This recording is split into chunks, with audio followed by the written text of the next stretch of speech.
Hey Marys! What's up nerds? It's me again Ronan and welcome back to my channel!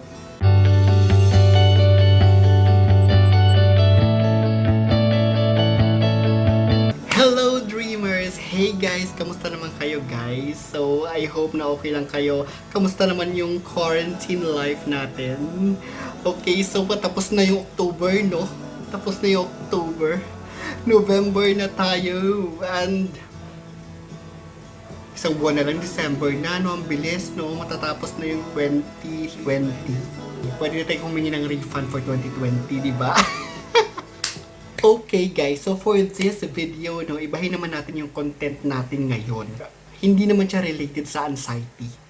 So, kakaiba naman ito. Magsa-storytelling tayo. So, since malapit na yung undas, guys, so this is the time of the year na pwede nating pag-usapan or ikwento yung mga kababalaghan at yung mga ghost stories natin. So, mag-ghost storytelling tayo. Ayun.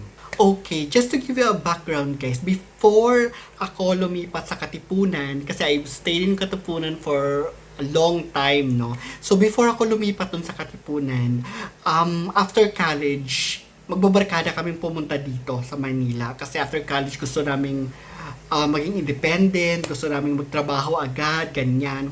So, isang batalyon, not literally batalyon. So, grupo kami pumunta dito sa Manila.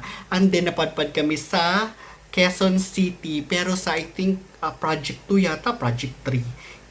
Nakalimutan ko na, is either Project 2, Project 3. In Batino. Batino Street siya. Malapit siya sa LRT station ng Katipunan. Yung basta may eskinita doon na, so I think Project 3 yata yun or Project 2. Hindi ko na matandaan. Batino Street siya. Nag-rent kami doon ng up and down na two-story siya na bahay.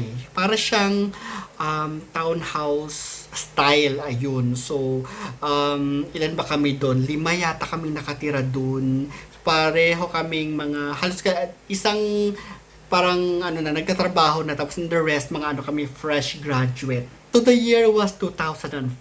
So mga ito dulo ng 2004. I think it was around November to 2005, mga first year ng first months ng 2005. We stayed there in that house for a while. Kasi malaki yung bahay na yun. And hindi kasi namin alam kung ano yung talaga, kung ano yung background ng bahay na yun. Kasi nga, grupo kami, so maiingay, ganyan. And kakabalik ko lang dito sa Maynila. And then, excited, ganyan, na mag-apply ng trabaho. So, pareho kaming magbabarkada. So, masaya yung bahay na yun. Sobrang ingay at parang halos walang natutulog. Pag may natutulog, mayroong gising, ganyan. So, hindi talaga namin alam kung ano yung background ng bahay na yun. Kung ano yung background, kung bakit umalis yung last tenant, ganyan. So, basta nung kinuha namin yung bahay na yun, diretso na kami. Ayan na, nandun na kami. So, ito na nga guys. So, yung ghost experience ko, actually hindi lang ako. 3 kami nung naka-experience nung madaling araw na yun. Kasi guys, syempre, mga pa kami noon mga early 20s. At tatagal naming matulog. Freedom, syempre. Wala yung parents, kami lang. Nandito kami sa Maynila, sa Quezon City kami. Ang tagal naming matulog. Kasi nga, gimmick dito, gimmick ganyan. Talagang puyat yung labanan. Normally, pumapasok kami or gising pa kami ng 2:00 ng madaling araw. So, nung time na yun guys, kwentuhan, ganyan, maraming kwentuhan. I think umalis kami noon. So, nakauwi yata kami mga 12 na midnight ng madaling araw. So, around 2 a.m., bumaba ako sa baba kasi maliligo ako. Sanay kasi ako guys na bago matulog before na naliligo bago matulog. Ayun. So, bumaba ako, guys. So, bumaba ako. Yan, ganyan. Yung pa naman niya, basta pag wala siyang masyadong space doon sa second floor. Basta pag labas mo ng pinto, ang kaharap mo, yung room na kaagad, yung pinto kaagad ng second na room. And then, stairway na kaagad pababa. Ayan. Siya, parang pa-spiral siyang ganon. So, ang ginawa ko, syempre, nakatawel akong ganyan, tapos bumaba ako. Kalagitnaan ako dun sa stairs. nakaamoy ako ng ano, ng bulak ng patay. So, nakaamoy ako ng bulak ng patay, guys. Yung para talaga siyang in-spray sa mukha ko. Yung talagang in-spray ko talagang maubo-ubo. Nakakaloka yun kasi talagang maubo-ubo ako. Kasi parang ang lakas, sobrang lakas. Saan naman galing yun? Sarado yung baba, sarado na yung door, sarado na yung yung mga windows dun sa baba. So, patay na rin yung ilaw. So, bumaba lang ako kasi nagkikwentuhan pa sila dun sa taas. And then yung sa kabilang room naman, akala ko andun na yung isa naming kasama na yung adult na talagang may trabaho na. Akala ko nakauwi na siya. Ayun. So, ang nangyari, so, 'di ba nangamoy na ng bulak ng patay. So, para talagang in-spray sa mukha ko. Siyempre nang na ako, natakot na ako, ganyan, kinabahan na ako. Pero talagang nakahawak na ako doon sa parang sa railings ng hagdan. Tapos tinawag ko yung mga kasamahan ko. Tinawag ko sila sa baba. The funny thing was, hindi ko sinabi sa kanila kung may naaamoy ba sila. Hindi ko sinabi sa kanila kung may nararamdaman sila. Tinawag ko lang sila. Tinawag ko yung pangalan nila, ganyan. Hi Ninyo, hi San. Na-remember nyo to? Kikwento ko na. Ayun, so, tinawag ko yung pangalan nila. So, ayan, lumabas sila. Bakit ba ganyan? Tapos yung, I think it was si Sanya. Si Sanya yung unang nakaamoy. Pag ganun nila dun sa stairs, sabi niya, amoy bulak ng patay. Ganun. So, nung sinabi na niyang amoy bulak ng patay, ibig sabihin hindi na lang ako yung nakaamoy. Ibig sabihin, umaakyat na yung amoy pataas. 'Di ba? So, ayun na, kinilabutan na ako, feeling ko mahimatay na ako sa takot. Talagang tumakbo na ako paakyat sa itaas, ganyan. So, tumakbo na ako paakyat sa itaas, ayun, nagsigawan na kami, ayun. Syempre, tatlo lang kami nun eh. Kasi yung isa naming kasamahan, hindi lumabas ng room niya. So I was thinking, baka wala pa siya. Ayun, so nagsigawan talaga kami, madaling araw na yun, mag-aalas 2 na. At talagang yung isa kong kasama, talagang may hawak siyang Bible. Ako naman may hawak akong grocery. Talagang, oh my God, oh my God, oh my God, oh my God. In Jesus' name, ganun kami ng ganun. Kasi talagang nangangamoy. The crazy thing was, hindi pumasok sa room yung amoy ng bulak ng patay. Sinirado kasi namin yung room kasi takot na nakatalokbong ako ng nakatalokbong ako ng kumot, tapos yung isa nagpapanik, nagsisigaw na talaga siya, tapos yung isa hawak-hawak niya yung Bible, in Jesus name, Jesus, ganun siya na ganun. Tapos, syempre wala naman kami mapuntahan, sigaw lang kami ng sigaw, hanggang nag-subside siya sa around siguro mga 3 in the morning or magfo-4 na yata yun. Nung gising na gising kami, guys, wala kami tulog nung mga time na yun kasi talagang syempre lumabas kami, inamoy namin ulit, nawala na siya. So, fast forward kinabukasan, andyan na yung kasamahan namin sa bahay. Kung bakit hindi ka lumabas ng room mo, bakit hindi ka nagising? Sabi niya, wala siya pala. So, hindi siya umuwi kasi nandun siya dun sa boyfriend niya nung time na yun. So, technically, kami lang tatlo yung natitira doon. And yung bulak ng patay, hindi namin alam kung saan galing. Alas 2 yun ng madaling araw. And then, so yun, nagkatrabaho na kami. Kanya-kanya na kaming nagkaroon ng trabaho. Yung isa, lumipad na ng Germany. Siguro, months past, naglipatan na ng tirahan yung iba. Ako naiwan ako dun sa bahay na yun. Naiwan ako sa bahay na yun, kasama namin yung isa din na yung may trabaho na. So, ito yung yun guys, mga around 2005 na ito, no? So, first job ko call center, nag-call center ako, hindi ko makakalimutan. Madaling araw yung trabaho ko. Kailangan gumising ko ng mga alas 3 sa madaling araw, ganyan. So ayan na, hindi ko na namalayan yung mga time na yun, na ganyan, nakalimutan ko na. And then eto, so kailangan kong umuwi, as kailangan kong matulog ng maaga. Normally natutulog ako at around 5 PM, gumigising ako ng mga 3 AM, ganyan. Guys, eto, nakakaloka. So tulog na ako, ang sarap ng tulog ko. Nagulat ako kasi nagising ako, parang nalimpungatan lang akong ganyan. May umiiyak dun sa, parang andito yung door kasi same pa rin yung same pa rin yung room ko dati. So, andito yung door. Parang, andyan siya sa may pinto ng door. Sa, kasi yung tapat ng door is hagdanan na pababa. So, yung kaharap naman na yung pinto naman ng kabilang room. So, technically, sa pagitnaan yung hagdanan. So, yung boses ng umiiyak is nandun lang sa hagdanan. Yung iyak niya talagang hagulgol. Iyak siya ng babae. Parang, ganun. Parang humahagulgol. Sa sobrang pagod ko kasi, hindi ko inisip.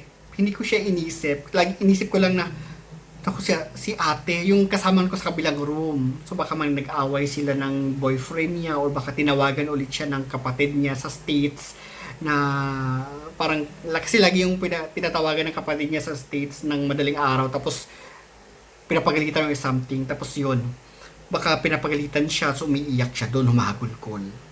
Ayun. So ako, oh my gosh, sumagi sa isip ko na baka yung multo, pero hindi ko in-entertain kasi nga pagod na pagod ako, kailangan ko pang gumising ng alas 3. So, nagising ako dun sa hagulgol, dinedma ko siya, kasi nga hindi pa nag-a-alarm yung alarm clock ko. So, kailangan kong matulog ulit. So, dinedma ko siya hanggang nakatulog ako ulit. Grabe, pero grabe yung hagulgol nung ano na yon, yung nung babae. As in, grabe talaga yung hagulgol niya. Parang ano, ang balak pa naman dapat tatayo ako kasi ko si ate ko comfort ko ba siya o hindi, ay na wag na kasi pagod ako, wag na, hindi na ako makikialam. Ang kinatakutan ko kasi noon, okay, ito na, no, ituloy na muna natin. So yun, so nag-alarm nung nag-alarm yung alarm clock ko around 3 a.m. wala na yung hagulgol. So dire-diretso na ako, pumasok na ako nung day na yun, tapos nung hapon na yun umuwi ako. Tapos around, nauna ako sa bahay, tapos around, siguro mga around an hour after, dumating si ate. Hi, Ate Julie. Yun, dumating si Ate Julie. Tapos, tinanong ko siya, are you okay? Sabi ko sa kanya, are you okay? Kasi narinig kita na madaling araw, humahagulgol ka. Umiiyak ka. Sabi niya, what do you mean? Ang sarap ng tulog ko kagabi. Sabi niya sa akin, Diyos ko, Lord. Sabi ko, kung masarap yung tulog mo kagabi, sino yung humahagulgol? Ang tagal kayang matapos, nakatulugan ko na lang, humahagulgol pa rin. Hindi ko alam. Hindi, kasi talaga yung hagulgol, andyan lang sa pintuan. Para siyang nakaupo lang ba doon sa pinakaunang baitang nung ng stairs. Tapos humiiyak-iyak siya doon, humahagulgol siya doon. Kung sino yun? So, doon ako kinabahan, guys. Kasi parang, what if pala kung naisipan kong pinush ko na tumayo ako tapos i-comfort ko si Ate Julie ko, baka kailangan Ate Julie ng tulong, i-comfort ko siya tapos tumayo ako. What if kung binuksan ko yung pinto, kilabutan ako. What if kung binuksan ko yung pinto tapos may nakita ako doon na nakaupo tapos hindi sa Ate Julie yun. Yun yung mga what if sa isip ko, di ba? So, dun, natakot ako. Kasi, nangyari siya, naisip ko, nangyari siya at around 2 in the morning ulit. And then, siyempre nung hapon na yun, nag-usap kami natin Julie na, nangyari ulit siya 2 a.m. Tapos last year, siguro nung kasama pa namin yung buong grupo, nangyari siya 2 a.m. din yung amoy ng bulak ng patay. So, what does that mean? So, ayun na. So, syempre, tinanong namin, nung afternoon na yun, tinanong namin yung sa katabing bahay. May katabing bahay kasi din. Yung katabing, para kasi silang duplex. Pareho silang two-story. Tapos may nakatira sa katabing bahay. So, tinanong namin, ang sabi nung katabing bahay na, yung dating tenant na pinalitan namin, umalis sila kasi nananakit. So, mayroon na siyang mga scratch mark, may mga pasa. So, nananakit yung ghost, parang ganun. Tapos, ang kwento naman is, dati pa daw, may nakatira daw dyan na nurse, na ni-rape, na namatay. I think pinatay daw yata. So, yun lang yung kwento nung katabing bahay na hindi sinasabi ng may-ari. Pero, kinwento nila, tapos, binaka pa naman nun nung tindahan sa tapat, parang ganyan. So right then and there, that week na yun, that weekends na yun, lumipat kami sa kabila ng ano, kasi meron pang apartment sa kabila, building naman siya, mas maliit na siya. Lumipat na kami doon kasi baka umabot dun sa point na manakit na yung ghost. Tapos pinangalanan namin siya, guys. Tinawag namin siyang Monet. wala lang. Wala lang, out of nowhere. Sige, pangalanan natin siya, tawagin natin siyang Monet. Tapos eto na, yung nakalipat na kami dun sa katapat lang naman din na bahay, na building. Nung nakalipat na kami dun sa katapat na building, tumatambay kami every afternoon dun sa labas ng building na yun. Tinitingnan namin yung bahay na dating tinitirhan. Ang kinikwento ng mga tao dun sa Batino Street, pag dumadaan daw sila dun sa street namin, lagi silang tumitingala doon sa stairs. May nakikita daw kasi silang babaeng nakadungaw dun sa bintana mismo. Dun sa bintana nakaharap sa street, sa second floor. Babae. Tapos, kinikilabot ako. Tapos, mas kinabahan ako lalo, guys. Kasi yung room na yun yung room namin. Yun yung room ko. Yung bintana na yun, nandun yung mismo, yung kama ko na hinihigaan. Tapos doon nila, every afternoon, minsan tanghali daw, may haunted nga daw talaga yung bahay na yun. Tapos tsaka lang ko lang talaga siya na ramdaman na haunted kasi talaga siya nung pinag-anuhan ko na siya, yung nakalipat na kami sa kabilang building. Kasi pinagmamasdan ko siya. Talagang there's something, talaga, eerie feeling dun sa bahay na yun. Sinasabi nila, yung mga naman dati nakatira dun sa Batino na mayroon daw, nakadungaw or tumitingin or silhouette ng babae dun sa kasi naka-screen siya, so hindi mo talaga totally makikita yung nasa loob. Pero may mga silhouette ng babae, may mga nakadungaw lagi doon sa at around 2 in the afternoon, ganyan. So ang sabi nila, baka daw kasi nung yung babae na yun pinatay siya madaling araw ng 2:00. Ayun, yung nurse na nakatira doon na pinatay. Doon sa stairs. Yung parang siyang in-spray talaga siya mukha ko. Parang nagsalubong ba kami? Paakyat naman siya. Tapos nung tinawag ko sila, paglabas nila dyan sa room, bakit ganyan? Sumigaw na yung isa na amoy bulak ng patay. So ibig sabihin nakaakyat na siya sa taas. Ayun. Tapos yung kwento-kwento naman dun ng mga tao dun sa bahay dati, yung pagtanghali daw talaga, pag nasa taas sila, ganyan. Siyempre ako, naghanap ako ng work na yun, so buong araw akong wala. So, yung mga natitira doon, around 2 p.m., may kumakalampag sa baba. May naghuhugas doon ng pinggan. Wala naman ng tao sa baba, kasi nasa taas sila. Around mga 2 p.m. daw yun. So, yun. So, every time ngayon na may mga Monet, may mga parang may nararamdaman na something, pinapangalanan ko siya, tawag ko sa kanya Monet. Hoy Monet, hatigilan mo ko. Ganyan. Ginaganyan. Parang hindi rin ako matakot. Ganyan. Nung nakatira ako sa Katipunan dati, pag every time na I feel eerie, parang feeling ko walang tao yung compound, ako lang mag-isa dun sa compound. Hoy Monet, tigilan mo ko. Ako lang mag-isa dito. Gumaganon-ganon ako. Hindi ako matakot. Ever since na umalis ako dun sa Batino, hindi na ako nakabalik. So, the last time na nandun ako was 2005. Umalis kasi ako dun, guys. Pagbalik ko, dun na ako sa Katipunan nakatira. Hindi na ako sa Batino. So, I'm not sure. Hindi na rin ako nakapunta. Hindi na rin ako nakarating doon sa Batino ever since.